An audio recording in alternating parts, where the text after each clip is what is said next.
And so have you seen this email before? I have not, no.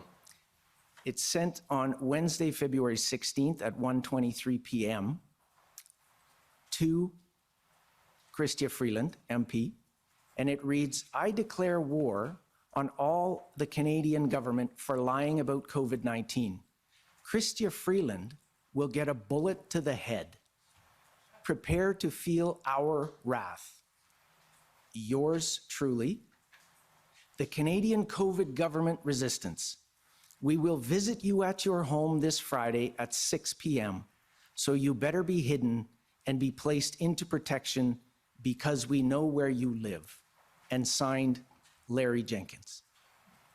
I assume you would reject this statement and any such action. Unequivocally, yes. For weeks, the Emergencies Act Inquiry has heard from local Ottawa residents, police, and politicians. And now the protesters get their chance to be heard.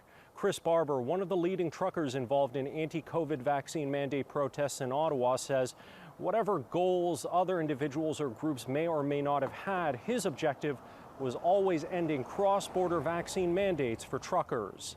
At the outset, what were you hoping to achieve by participating in the convoy? I primarily wanted the government to listen to our concerns. Barber explained how he met other protest figures just weeks before the convoy began and emphasized that his priority was getting people to Ottawa safely, then trying to keep things in order on the ground once in town. But Barber emphasized that once in Ottawa, he was rarely, if ever, involved in planning and couldn't speak to what other people and groups not affiliated with the core Freedom Convoy 2022 group were doing. You'd mentioned that all truckers are different. Yes, very much so. And it's a bit like herding cats. Yes.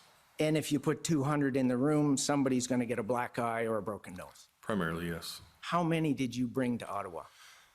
Oh, many. Like I said, there would have been 2,500 vehicles in the West convoy. There was convoys from the East, convoys from the South. There was convoys. I don't know the numbers on how many people were here. There was a lot. On the weekends, it was very, very busy. It was very busy. And is it fair to say that you couldn't control them all? Absolutely, I could not control them all. In one instance, Barber says he was unable to convince protesters at Rideau and Sussex to keep a lane clear for emergency vehicles. Despite this, the attorney for Barber and other organizers underlined the point that if asked to leave, they would have. If the City of Ottawa or the Ottawa Police Service provided you, the truckers and the protesters, an order from a court saying that you had to leave or move your trucks out of downtown Ottawa, what would you have done? A court order? I would assume we would have left, yes. Yeah. In Ottawa, Xiaoli Lee, City News.